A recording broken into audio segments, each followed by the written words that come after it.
오늘 말씀의 제목은 이제 역전되리라입니다. 성경은 믿음의 성도들의 신앙생활을 역전의 삶이라 말합니다. 시편 30편 1절과 11절과 12절 말씀에 주께서 나의 슬픔이 변하여 내게 춤이 되게 하시며 나의 베옷을 벗기고 기쁨으로 띠우셨나이다. 이는 잠잠하지 아니하고 내 영광으로 주를 찬송하게 하심이니 여호와 나의 하나님이여 내가 주께 영원히 감사하리로다. 고백합니다. 주께서 나의 슬픔이 변하여 내게 춤이 되게 하시며 나의 베옷을 벗기고 기쁨으로 띠우셨나이다. 고백합니다. 시편 126편 5절과 6절에서는 눈물을 흘리며 씨를 뿌리는 자는 기쁨으로 거두리로다. 울며 씨를 뿌리러 나가는 자는 반드시 기쁨으로 그 곡식단을 가지고 돌아오리로다. 이처럼 성경은 믿음의 성도들을 향해 너희의 삶은 평범한 삶이 아니다 라고 선언합니다. 방금 읽어드린 시편 30편의 바로 앞구절에 그래서 이렇게 말씀하고 있습니다. 여호와여 들으시고 내게 은혜를 베푸소서. 여호와여 나를 돕는 자가 되소서 하였나이다. 역전하는 삶은 내 힘으로부터 나오는 것이 아니라 여호와 하나님으로부터 내게 임하는 것이다 라고 말씀하는 것입니다. 그래서 시편 126편도 그 앞에 두 구절에 이렇게 말씀하고 있습니다. 여호와께서 우리를 위하여 큰 일을 행하셨나니입니다. 그러니까 역전되는 삶은 전혀 우리로부터 시작되는 삶이 아니라는 겁니다. 오직 여호와 하나님께서 우리에게 임하게 하시는 것이다 말씀하고 있는 것입니다. 그러므로 공통점이 무엇입니까? 우리 하나님께서는 당신의 손을, 당신의 열심을 멈추지 않는다는 것입니다. 하나님께서는 계속해서 일하십니다. 그 목적은 어디에 있습니까? 믿음의 성도의 삶을 역전시키기 위해 하나님은 그 일하는 손을 멈추지 않는다는 것입니다.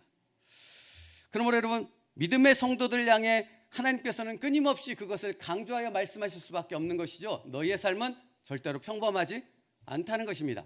역전되리라. 그래서 이사야 43장 16절부터 19절 말씀에 이렇게 기록하고 있습니다. 내가 바다 가운데 길을 내고 거센 물결 위에 통로를 냈다. 내가 병거와 말과 병력과 용사들을 모두 이끌어내어 쓰러뜨려서 다시는 일어나지 못하게 하고 그들을 마치 꺼져가는 등잔 심지같이 꺼버렸다. 나 주가 말한다. 너희는 지나간 일을 기억하려 하지 말라. 옛 일을 생각하지 말아라. 내가 이제 새 일을 하려고 한다. 이 일이 이미 드러나고 있는데 너희가 그것을 어찌 알지 못하느냐 말합니다.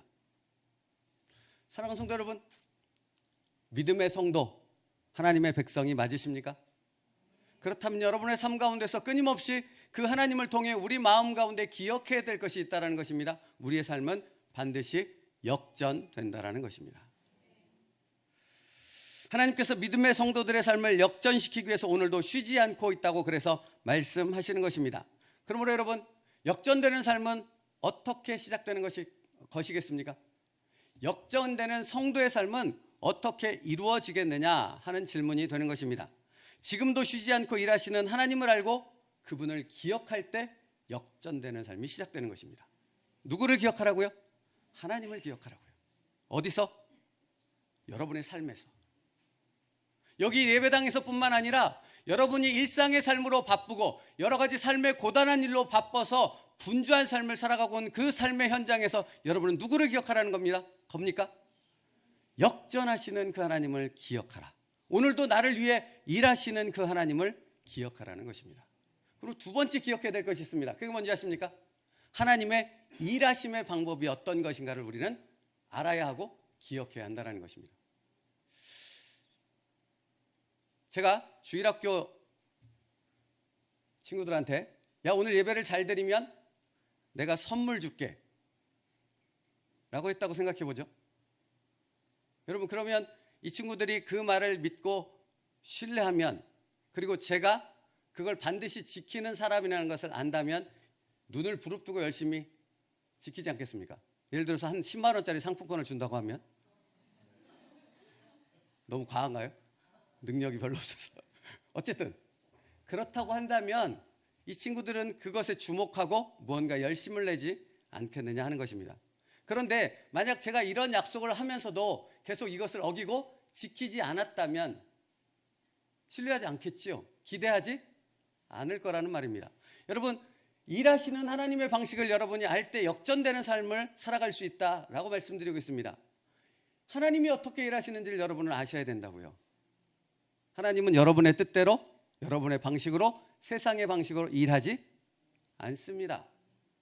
하나님은 하나님의 방법으로 일합니다. 그러니까 하나님의 방법을 알지 못한다면 자신의 삶이 역전될 것이며 자신의 삶 가운데 쉬지 않고 일하고 계시는 하나님을 느낄 수 없다라는 말이 되는 것입니다.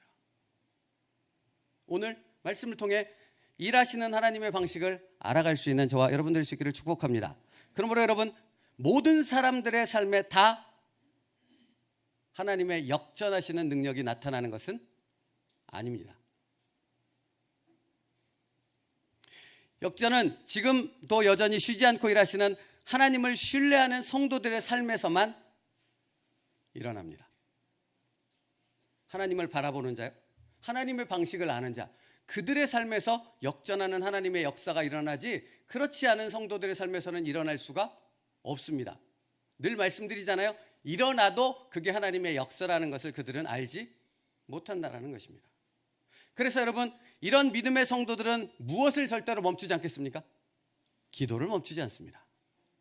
멈출 수 없죠. 그게 유일한 희망인데요. 그게 유일한 생명인데 어떻게 기도를 멈출 수 있겠습니까? 기도의 끈을 절대 놓지 않는다는 것입니다. 두 번째, 믿음의 성도들은 눈앞의 상황이 자신의 마음을 누르고 생각을 지배하려 할 때 그들은 자신의 시선과 마음을 오직 어디에게로 고정시키는 겁니까? 하나님께로. 어려우면 어려울수록 더욱더 그런 삶으로 나아갑니다. 힘들잖아요? 그러면 더 하나님 앞에 섭니다. 괴롭고 두렵잖아요? 그러면 만사를 제껴놓고 모든 것을 금식하며 생명까지 걸고 오직 하나님만을 바라본다는 것입니다. 이런 사람들의 삶에 역전의 역사가 일어나는 것입니다. 그래서 그런 사람들은 그들의 삶을 통해 거룩한 성도라 불리게 되는 것입니다. 세 번째로, 그런 믿음의 사람들은 하나님의 때가 반드시 이 모든 상황을 뒤바꿀 것이라고 믿습니다. 의심하지 않는다는 것입니다. 여러분, 그러면 생각해 봐야 돼요. 우리가 살아가는 삶 가운데 끊임없이 사단 마귀는 우리 마음 가운데 의심을 던져 넣지요? 어떤 의심이요? 하나님을 신뢰하는 이 믿음을 뒤흔드는 의심을 밀어넣는 겁니다. 몸을 연약하게 한다든지, 상황을 내 생각과 다르게 이끌어 간다든지, 사람과의 갈등을 만든다든지, 여러 가지 문제를 만들음을 통해서 결국은 하나님을 신뢰하는 나의 마음을 무너뜨리려는 도전을 멈추지 않는다는 것입니다. 그러므로 여러분, 우리는 모든 상황을 역전시킬 그 하나님을 의심하지 않아야만 합니다. 여러분의 삶에서 때론 숨이 턱하고 막히는 그런 위기가 찾아왔을지라도 하나님을 향한 신뢰를 절대 포기하지 말아야 한다는 것입니다. 그러면 여러분, 그런 하나님을 향한 신뢰를 포기하지 않는 사람들은 반드시 나타나는 행동의 변화가 있습니다. 뭔지 아십니까? 하나님을 신뢰하는 것을, 상황을 뛰어넘어 포기하지 않는 성도들은 반드시 나타나는 행동의 변화가 있다고요. 그게 뭐냐면 즉시 순종입니다. 하나님의 말씀이 떨어지면 즉시 순종합니다. 새벽에 챔복스 목사님의 말씀을 살펴보는데 이렇게 말씀하시더라고요. 주의 명령은 어렵지만 우리가 즉시 순종하면 영적인 차원에서 쉬운 것이 됩니다. 믿음의 성도만이 알 수 있는 말씀인 거예요. 역전되는 그 하나님을 신뢰하는 성도만이 알 수 있는 말씀이라고요. 어려워 보입니다. 불가능해 보입니다. 정말 전혀 가능성이 없어 보입니다. 그러나 말씀만을 바라보고 하나님께 시선을 고정하고 그것을 순종하게 되어지면 그것이 된다라는 사실을 그는 삶에서 깨닫게 되는 것입니다. 그게 성도입니다. 그러므로 여러분, 오늘 말씀을 드리며 나는 성도인가 하는 질문을 던져봐야 하지 않겠습니까? 이삭을 바치라고 명령하시는 하나님의 말씀을 들었을 때 아브라함은 어떻게 했습니까? 즉시 순종했습니다. 즉시 순종했습니다. 로마를 향하여 순교의 길을 걸어갔던 사도 바울이 많은 사람들의 만류를 받아요. 예언하는 여자들을 비롯해서 사도 바울을 만류하는 수많은 사람들이 있었어요. 그때 사도 바울이 한 얘기가 무엇입니까? 나도 안다. 그 길이 하나님께 내게 예비하신 길이다 하고 순종하여 즉시 그 길을 걸어갔습니다. 사랑하는 성도 여러분, 하나님을 신뢰하며 하나님만을 온전히 의지하는 사람은 어떤 변화의 삶이 나타난다고요? 즉시 순종합니다.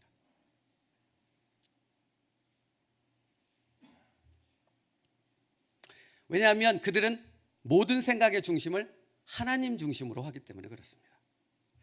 왜냐하면 그들은 자기 판단이 아닌 하나님의 말씀을 중심으로 모든 것을 결정하기 때문에 그렇습니다. 인생의 주인이 내가 아닌 하나님입니다. 그러므로 여러분, 인생의 주인이 하나님입니다라고 고백하면서 즉시 순종하지 않는다면 그 사람은 거짓말을 하고 있는 것입니다. 립서비스만 하고 있는 것이죠. 여러분, 이렇게 인생의 주인을 하나님으로 인정하고 즉시 순종하는 사람에게는 어떤 변화가 나타나는지 아세요? 원망과 불평이 사라지고 하나님 앞에 찬송의 고백만 가득하게 되어집니다. 하나님이 붙드시니까요. 하나님이 역전시키시니까요. 그래서 모든 것이 하나님의 은혜일 뿐입니다 라고 고백하는 것입니다. 여러분, 그러므로 누가 전심을 다해 내 삶의 모든 것이 하나님의 은혜입니다 라고 찬양하고 있다면 그 사람에게 염려와 근심거리가 없기 때문이 아니라 그 모든 것을 내가 가지지 않고 누구에게 맡긴 것입니까? 하나님께 맡겼다는 증거가 되는 것입니다. 여러분 안에 염려와 근심이 있고 두려움이 있어서 그것이 여러분이 밤잠을 못 자게 하고 여러분의 삶을 뒤흔드는 그런 인생을 살아가게 만든다면 그것은 여러분이 무언가를 하나님께 맡기지 않고 짊어지고 있다는 의미가 되는 겁니다. 오늘 모든 것을 하나님께 맡길 수 있는 즉시 순종의 여러분 될 수 있기를 축복합니다. 하나님이 그때 역전하는 삶으로 역사하실 줄 믿습니다. 오늘 본문을 보면 눈에 띄는 표현 하나가 있어요. 여러분도 눈에 띄실지 모르겠는데 그 남은 백성은 제비 뽑아 10분의 1은 거룩한 성 예루살렘에서 거주하게 하고 그 10분의 9는 다른 성읍에 거주하게 하였으며, 이 말씀이 눈에 띄는 표현이에요. 사실 아시겠어요? 여러분, 예루살렘에 거주한다는 것은 이스라엘 백성 선민에게 있어 축복인가요? 저주인가요? 특권인가요? 특권이 아닌가요? 특권입니다. 축복입니다. 맞죠? 예루살렘 성에 거주하는 것은 하나님의 특권이며 축복이 분명합니다. 그런데 열이라는 그 그룹이 있는데 그 중에 하나만 예루살렘에 거주하였다라고 말하고 있어요. 그리고 더 특이한 표현은 뭐냐면 예루살렘에 거주하지 않게 된 사람들이 예루살렘에 거주하기로 결정된, 제비 뽑아 예루살렘에 거주하기로 결정된 그 사람들을 위해 축복을 빌고 있다라는 거예요. 이게 이상하지 않으세요? 이게 이상하게 느껴져야 돼요. 여러분이 말씀을 묵상하고 있다면 예루살렘에 거주하는 사람들이 예루살렘에 거주하지 않는 사람들을 향해 축복을 빌어줘야 하는 거잖아요. 왜? 내가 지금 특권과 하나님의 축복 가운데 이 성에 거할 수 있으니까. 근데 이게 반대라고 지금 성경은 기록하고 있다니까요. 뭔가 이상한 것입니다. 그리고 말씀을 묵상하다 보니 아니 예루살렘에 거주하는 것이 축복이라면 10의 10 전부 다 거주하면 되는 거 아닙니까? 그래서 똘똘 뭉쳐서 더 강력한 힘을 발휘하는 이스라엘 백성이 되게 해야 하는 것이 상식적으로 맞지 않습니까? 근데 그 중에 10분의 1만 남겼다라는 거예요. 왜 그럴까요? 이전의 예루살렘이 아니기 때문에 그런 겁니다. 여기서 이전이라면 언제를 얘기하는 겁니까? 다윗, 솔로몬 시대에 막강했던 하나님의 거룩한 성 예루살렘. 그때는 모든 주변의 국가들이 다 이스라엘에게 복종했지요. 그리고 하나님의 성 그 예루살렘을 바라보며 하나님은 살아계시다라고 고백했던 시대가 바로 그때입니다. 근데 그 모든 것들이 다 바벨론에 의해 파괴돼 버렸잖아요. 남은 것은 아무것도 없는 것입니다. 이제 포로에서 돌아와 겨우 조그만 성전을 만든 것뿐입니다. 이전에 솔로몬의 성전에 비한다면 결코 성전이라고 부를 수 없을 만큼의 초라한 성전을 만들었어요. 그리고 느헤미야가 돌아와서 이제 겨우 성벽을 만들었는데 이 성벽도 외관상 성벽이라고 보는 것이지 적들의 침입을 막을 만큼 그런 견고한 성벽이 아니었다라는 겁니다. 그러니 여러분, 예루살렘 성에 남는 것은 특권이고 축복입니까? 아니면 무언가를 책임져야 되는, 하나님 앞에 사명을 받은, 그것도 목숨을 걸고 그 사명을 감당해야 되는 책임을 맡은 자들이라는 의미입니까? 그렇죠. 그래서 축복한 거예요. 그래서 10분의 1만 남은 거예요. 다 있을 수 없었던 거야. 다 망해버릴 수도 있는 거거든요. 예루살렘 성벽이 있으나 쳐들어오면 도대체 막을 수 있는 힘이 그들에게 없었다라는 것입니다. 그런 연약한 예루살렘 성이 되어 버렸던 것입니다. 그래서 거기에 남는 사람들은 정말 특별한 결단을 내리지 않으면 남아있을 수 없었다 하는 것이죠. 여러분, 그런데 제비 뽑아 결단한 사람들 외에도 2절 말씀에 보세요. 오늘 본문 말씀. 예루살렘에 거주하기를 자원하는 모든 자를 위하여 라고 기록하고 있습니다. 제비를 뽑아서 어쩔 수 없이 남게 된 사람들이 있는가 하면 1절에, 2절에는 그 사람들 외에 또 다른 사람들이 있었다고 설명합니다. 자원하여 그 자리에 남기로 결정한 사람들이 있다고 합니다. 여러분, 그러니까 이건 전혀 다른 차원의 얘기가 되는 거죠. 남으라고 해도 안 남을 판인데 이들은 자원하여 예루살렘 성에 남겠습니다. 우리의 사명을 감당하겠습니다. 라고 고백하고 있다는 것입니다. 그렇다면 여러분, 앞에 제비 뽑힌 사람들도 사실은 마찬가지예요. 제비가 뽑혔어요.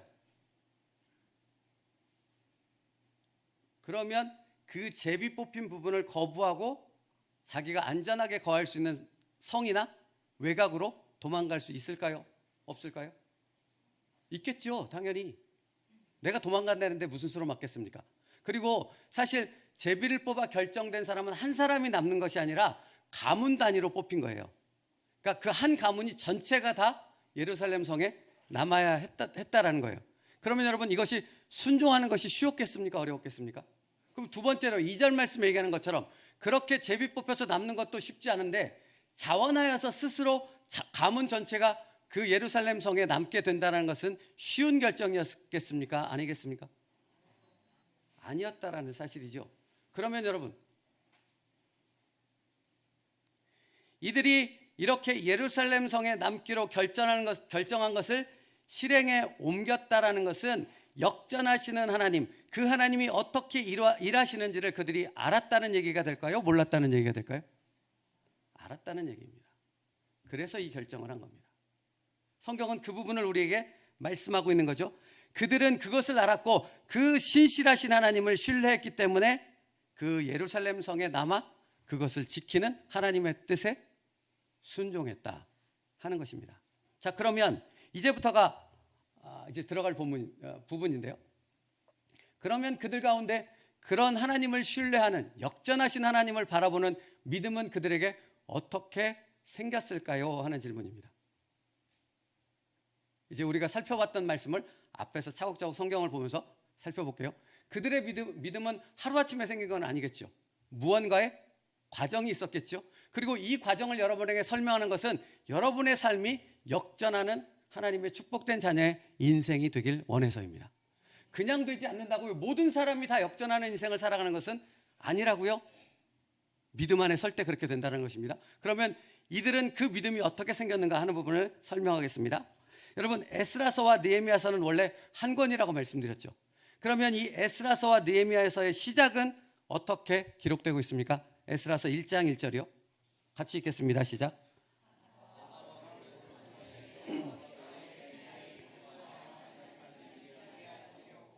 에스라서 1장 1절에 뭐라고 기록하냐면 바사왕 고레스 원년에 여호와께서 예레미야의 입을 통하여 하신 말씀을 이루게 하시려고. 여러분, 이거 설명드릴 때 기억하십니까? 이 말씀이 똑같이 기록된 성경이 있었습니다. 어디였죠? 바로 앞에 있는 역대하 마지막 장의 끝부분이 동일하게 기록되어 있습니다. 띄워주세요. 역대하 36장 22, 23절 같이 읽겠습니다. 시작. 바사왕 고레스 원년에 여호와께서 예레미야의 입을 통하여 하신 말씀을 이루게 하시려고 여호와께서 바사의 고레스 왕의 마음을 감동시키매 그가 온 나라에 공포도 하고 조소도 내려 이르되 바사왕 고레스가 이같이 말하노니 하늘의 신 여호와께서 세상 만국을 내게 주셨고 나에게 명령하여 유다 예루살렘의 성전을 건축하라 하셨나니 너희 중에 그의 백성된 자는 다 올라갈지어다. 너희 하나님 여호와께서 함께 하시기를 원하노라 하였더라. 아멘. 여러분, 이 말씀 가운데서 하나님의 일하심이 분명히 보여지지 않습니까? 바사왕 고레스가 뭐라고 고백합니까? 하늘의 신 여호와께서 세상 만국을 내게 주셨고 나에게 명령하여 유다 예루살렘의 성전을 건축하라 하셨나니. 누가요? 하나님께서 예루살렘의 유다 왕에게 명령하신 것이 아니라 하나님을 믿지 않는 바사왕 고레스에게 명령하셨고 그 명령을 받은 고레스는 그것이 하나님의 명령이라고 고백하며 그 말씀에 순종하고 있다는 것입니다. 너희 중에 그의 백성된 자는 다 올라갈지어다. 너희 하나님 여호와께서 함께 하시기를 원하노라 라고 축복까지 하면서 이스라엘 백성을 돌려 보냈다라는 것입니다. 사랑하는 성도 여러분, 누가 하신 일입니까? 하나님이 하신 일입니다. 그리고 하나님께서 하나님의 예언된 말씀을 따라 이루시는 것을 성취하는 것을 누가 느꼈겠습니까? 누가 가장 확실하게 그것을 깨달아 알았겠습니까? 하나님의 백성이요. 근데 여기에 수식어가 붙어야 됩니다. 믿음의 하나님의 백성입니다. 혹시 기억하십니까? 이렇게 고레스 왕을 통해 명령이 떨어졌을 때 대부분 포로로 잡혀갔는데 포로로 잡혀갔던 대다수의 사람은 돌아왔습니까? 돌아오지 않았습니까? 돌아오지 않았다라는 겁니다. 그들은 여기가 좋사오니 하고 거기에 대부분 남아 있었고 5만 명 정도에 해당되는 사람이 1차, 2차, 3차에 걸쳐서 돌아왔다라는 거예요. 그러니까 이 하나님의 놀라운 역사를 경험하고 역전의 삶을 살아가는 사람들은 극히 일부에 해당되는 믿음으로 순종한 사람들만이 그 역전의 놀라운 역사를 경험했다는 사실을 우리는 깨닫게 되어지는 것입니다. 예레미야 25장 11절부터 13절이요. 하나님은 예레미야에게 하신 말씀을 어떻게 이루셨는가 그 말씀을 잠깐 살펴보겠습니다. 같이 읽겠습니다. 시작. 이 모든 땅이 폐허가 되어 이 민족들은 70년 동안 바벨론의 왕을 섬기리라. 여호와의 말씀이니라. 70년이 끝나면 내가 바벨론 왕과 그의 나라와 갈대아인의 땅을 그 죄악으로 말미암아 벌하여 영원히 폐허가 되게 하되 내가 그 땅을 향하여 선언한 바 곧 예레미야가 모든 민족을 향하여 예언하고 이 책에 기록한 나의 모든 말을 그 땅에 임하게 하리라. 여러분, 어떻게 역전하는 하나님을 신뢰하며 그 하나님을 향한 믿음을 포기하지 않는 이스라엘 백성이 될 수 있는가라는 부분을 지금 설명한다 그랬어요. 근데 지금 예레미야 25장 11절 13절 말씀에 보면 이렇게 기록되어 있습니다. 이 모든 땅에 폐허가 되어 놀랄 일이 될 것이며 이 민족들은 70년 동안 바벨론 왕을 섬기리라. 여호와의 말씀이니라. 70년이 끝나면 내가 바벨론 왕과 그의 나라와 갈대아인의 땅에 그 죄악으로 말미암아 벌하고 영원히 폐허가 되게 하되라고 말씀하고 있다는 것입니다. 그러니까 70년이 되면 그들이 돌아오게 된다는 걸 말씀하고 있잖아요. 자, 그 부분을 정확히 말씀하는 예레미야 29장 10절 말씀을 다시 한번 같이 읽을게요. 29장 10절이요. 시작. 여호와께서 이와 같이 말씀하시니 바벨론에서 70년이 차면 내가 너희를 돌보고 나의 선한 말을 너희에게 성취하여 너희를 이곳으로 돌아오게 하리라. 아멘. 이 말씀을 이루신 거예요. 에스라 1장 1절 역대하 마지막 장의 말씀. 바로 이 약속된 말씀을 하나님께서 성취하셨고 그 성취를 바사왕 고레스를 통해 이루셨다라는 사실을 이스라엘 백성은 깨닫게 되어졌던 것이죠. 그리고 그 하나님을 그들은 당연히 신뢰할 수밖에 없었다라는 사실입니다. 사랑하는 성도 여러분, 잠깐만 저를 잘 보십시오. 여러분의 삶 가운데 하나님의 역전하시는 역사의 축복이 있기를 간절히 바랍니다. 그런데 그 믿음은 어떻게 형성이 되는가? 말씀대로 순종할 때 그 믿음이 형성된다는 겁니다. 하나님의 말씀이 그대로 이루어졌다는 것을 깨닫게 되어졌잖아요. 그럼으로써 그들은 어떤 힘을 얻었습니까? 말씀대로 순종하면 된다는 사실을 깨닫게 된 거예요. 그리고 그 말씀대로 순종했더니 오늘 본문으로 돌아오면 이제 예루살렘 성 거룩한 성 예루살렘을 회복하시는 하나님의 역사가 멈추지 않고 계속된다라는 사실을 그들은 그들의 삶에서 확인하게 되어졌다라는 것입니다. 그러니 하나님을 신뢰하지 않을 수 없었던 것이죠. 이렇게 믿음은 형성되는 것입니다. 하루아침에 믿음이 만들어지지 않습니다. 말씀 앞에 순종할 때 그 믿음이 굳건해질 수 있는 것입니다. 그러므로 축복합니다. 말씀에 순종할 수 있는 여러분 되길 원합니다. 그것을 통해 역전하시는 하나님을 여러분의 삶에서 만날 수 있게 되기를 축복합니다. 하나님께서는 이처럼 말씀하신 대로 이 모든 일을 이루신 것이죠. 그러므로 여러분, 사람의 눈에 보이지 않아도 하나님은 일하십니까? 안 하십니까? 하나님은 일하고 계십니다.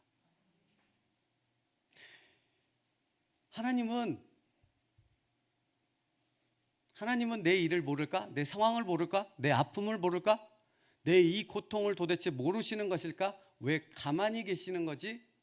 라고 여러분이 생각할 때도 여전히 하나님은 움직이고 계신다는 것을 믿으시기 바랍니다.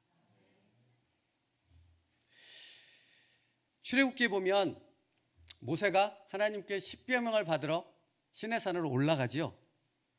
근데 하루가 지나고 10일이 지나고 30일이 지나고 한참의 시간이 흘렀는데도 불구하고 모세가 안 내려오죠. 여러분 기억하십니까? 그때 이스라엘 백성이 아론의 떼거지로 몰려가서 아론을 부릅니다. 그리고 뭘 요구하죠? 모세가 죽었다. 그러므로 모세가 섬기던 하나님도 죽었다. 그러므로 우리를 애굽 땅에서 이끌어낸 새로운 신을 우리에게 만들어 달라. 그래서 만들게 된 게 금송아지지요. 그죠? 그런데 여러분, 여기 이 말씀의 그 말씀 속에서 하나님께서 정말 뼈를 때리는 메시지를 선포하고 계시다는 것을 아세요? 뼈를 때리는 메시지를 선포하고 있다는 사실을 아시냐고요? 왜냐하면 지금 이스라엘 백성이 모세가 죽었다고 생각하는 순간 아론을 통해 금송아지를 만들고 있는 그때에 하나님과 모세는 뭐하고 있어요? 그들을 위해 두 돌판에 그들이 지켜서 축복받을 십계명의 말씀을 기록하고 있는 거예요. 하나님의 백성으로 그들이 어떻게 축복되며 구별된 삶을 살며 하나님의 나라를 세워갈지 그 하나님의 놀라운 계획을 이룰 수 있도록 그들이 지켜 순종할 놀라운 말씀을 그들을 위해서 모세에게 알려주고 있는 거잖아요. 이 모든 일은 누구를 위해 행하시는 거예요? 금송아지 만들고 있는 이스라엘 백성들을 위해. 여러분 이것을 우리는 기억할 수 있어야 돼요. 하나님의 일하시는 방식을 알지 못하면 하나님이 죽었다고 생각하고 하나님이 아무것도 안 한다고 생각하게 되는 거예요. 그러면 금송아지 만드는 거예요. 그러면 하나님이 아닌 다른 방법을 찾는 거예요. 인간적인 수단을 의지하게 된다고요. 그런데 하나님을 알면 쉬지 않고 일하시는 그 하나님을 신뢰하며 오늘도 내 시선을 하나님께만 고정할 수 있는 역전되는 신앙의 삶을 살아갈 수 있다라는 것입니다.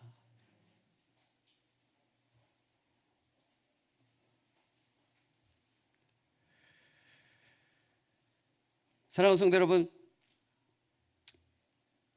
이렇게 금송아지를 만들었던 이스라엘 백성들은 광야 40년 동안 그러므로 뭐가 멈추지 않았어요? 입에서? 그들의 입에서 불평과 원망이 멈추지 않았습니다. 여러분 이렇게 직결되어 있어요. 이렇게 직결되어 있다고. 보이지 않는 곳에서 나를 위해 움직이시는 하나님을 신뢰하는 사람이면 원망과 불평하지 않습니다. 오히려 감사와 찬송을 하나님 앞에 올려드립니다. 그런데 보이지 않는 나를 위해 여전히 움직이시는 그 하나님의 열심을 보지 못하는 사람들은 입에서 끊임없이 뭐가 나와요? 원망과 불평과 핑계가 나와요. 누구 때문이다?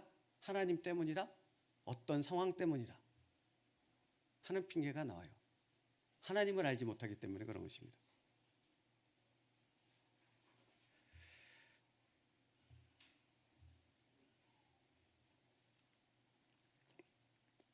오늘 이 말씀 속에서 여러분의 마음과 생각을 바꿀 수 있는 결단이 있기를 축복합니다. 하나님은 보이지 않지만 일하신다니까요. 하나님은 지금도 여러분을 위해 하나님의 역사를 행하고 계시다니까요. 그러니 염려와 걱정이 생기걸랑 그 모든 것을 하나님께 고백하고 하나님을 향한 찬송의 고백으로 나아갈 수 있는 역전의 신앙을 갖는 우리들 되어지길 축복합니다. 그러므로 여러분, 바사왕 고레스가 이같이 말하노니 하늘의 신 여호와께서 세상 만국을 내게 주셨고 나에게 명령하여 유다 예루살렘의 성전을 건축하라 하셨나이다 하는 말씀으로부터 시작된 모든 과정들이 다 하나님의 은혜가 될 수 있었던 것입니다. 아까 말씀드렸던 것은 3차에 걸쳐서 돌아왔다 그랬잖아요. 1차 스룹바벨과 여호수아를 통해서 1차로 돌아옵니다. 이들이 했던 것이 무엇입니까? 비록 방해는 있었지만 성전을 다시 재건합니다. 2차로 에스라와 함께 또 백성들이 돌아왔습니다. 2차로 돌아온 이 백성들이 한 것이 무엇입니까? 하나님의 율법을 바로 세우고 말씀 앞에서 종교개혁을 실행하게 되어집니다. 그리고 느헤미야와 함께 3차로 돌아온 포로 귀환자들이 있었습니다. 이들이 행한 것은 무엇입니까? 성벽을 재건합니다. 여러분 보십시오. 하나님은 질서 있는 하나님이세요. 어느 순간에 땅 하고 내려놓는 것이 아니라 모든 것을 하나님의 계획하심을 따라 순차적으로 그 일을 행하신다는 것입니다. 그래서 제가 하나님의 일하심의 방식을 여러분이 알아야 된다고 말씀드리는 거예요. 내가 원하는 바는 무엇이겠습니까? 다 만들어진 집을 그대로 뚱 하고 떨어뜨려 주길 바라는 거잖아요, 우리는. 그래서 안심이 되고 만족함을 얻기 원하는 거잖아요. 하나님은 그렇게 일하시지 않아요. 하나님은 하나하나 이루어 가십니다. 왜? 우리로 하나님을 전적으로 신뢰할 수 있는 그 믿음의 성도로 세워지게 하기 위함이라는 것입니다.